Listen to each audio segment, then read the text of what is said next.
eu reportava o risco judiciário.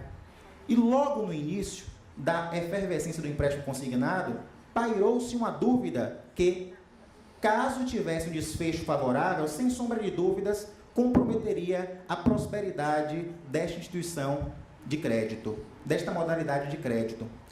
Se questionou o seguinte: os salários, os vencimentos, eles são impenhoráveis.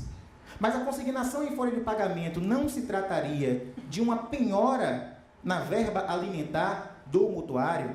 Felizmente, essa matéria se encontra pacificada por um julgamento de 2005, cuja relatoria foi do ministro Aldir Passarinho, e que eu faço questão de ler a parte grifada.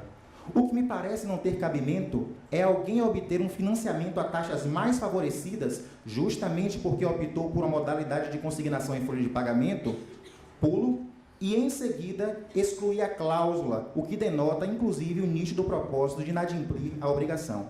Porquanto, se assim não for, então qual a razão para alijar a consignação?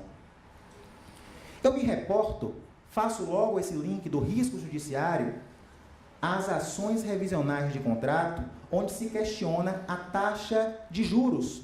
E liminarmente se pede a liberação da margem consignável, sendo ela substituída pelo depósito judicial das parcelas. O depósito judicial das parcelas, com a liberação da margem consignável, logo de cara desnaturaria a operação como empréstimo consignado. Tratar-se-ia, portanto, de um empréstimo pessoal com juros de empréstimo consignado. O que nós já vimos que há uma discrepância entre essas modalidades de crédito, justamente por conta da maior garantia efetivada pela possibilidade de consignação em folha de pagamento do débito do mutuário. Outra questão interessante é a perda da confiança quanto à solvabilidade. Ora, se a taxa de juros é menor, justamente porque o credor tem a perspectiva de que a solvabilidade será integral, a partir do momento em que há substituição pelos depósitos judiciais, cuja realização é incerta, cai por terra essa confiança que até então era inabalável. E aqui eu lanço a pergunta: e se os depósitos judiciais não ocorrerem? Estou diante de uma plateia de operadores do direito.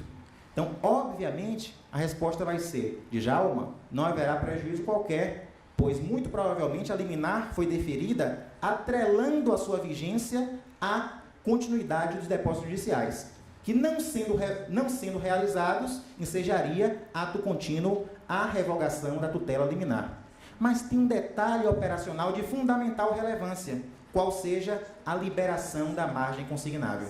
A margem consignável é o máximo percentual de comprometimento da renda do mutuário que pode sofrer as consignações para pagamento de operações de crédito. Isso significa que, caso a margem consignável seja liberada por conta de uma decisão liminar, e no dia seguinte, esse mesmo consumidor bata as portas de outra instituição financeira e contraia um novo empréstimo consignado, comprometendo a sua margem consignável, a caducidade da medida liminar não trará a restauração do status quo ante ao credor, haja vista que, ao solicitar a reimplantação dos descontos originais em folha, ele vai esbarrar no comprometimento da margem, amargando os prejuízos. Daí deriva o risco da irreversibilidade, o que afasta por si só, conforme a redação do artigo 273, parágrafo 2º do Código de Processo Civil, a perspectiva, a possibilidade de deferimento da antecipação dos efeitos da tutela. A menos que, na decisão que se suspender os descontos, ato contínuo, o magistrado determine o bloqueio da margem consignada.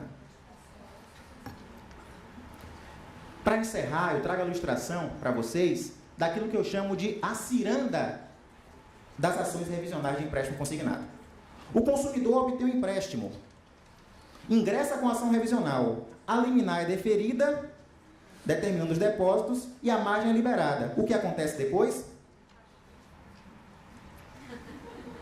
Vocês ficaram tontos? Eu já tive a oportunidade de me deparar com a ciranda que deu 16 voltas. O mesmo consumidor repetiu esse procedimento 16 vezes. Por isso que é muito importante que se tenha em mira esse aspecto técnico-operacional do empréstimo consignado. Os depósitos não são realizados, a liminar é revogada e os descontos não são reativados. não por conta da intervenção judicial, mas por conta, talvez, de um desconhecimento de um aspecto técnico operacional. Portanto, quando eu me reporto ao risco judiciário, em momento algum eu faço alusão ao desvio dos magistrados quanto à aplicação correta da lei. Mas eu me reporto ao fato de que uma operação de crédito que aparentemente simples porta em seu bojo aspectos operacionais muito peculiares, podem ensejar, por desconhecimento desses detalhes, a liberação de boa-fé de algo que é a única garantia dos credores. Eu não quero, portanto, que a prestação jurisdicional se volte ao progresso econômico, embora eu saiba que para que haja o progresso econômico é imprescindível, fazendo coro com os palestrantes que me antecederam, que haja a segurança jurídica e que haja a estabilidade das relações negociais. Não quero isso. Eu quero apenas que a prestação jurisdicional se volte à justiça social, porque é impossível o atingimento da justiça social sem que se perpasse pelo progresso econômico. Agradeço a todos a atenção. Muito obrigado.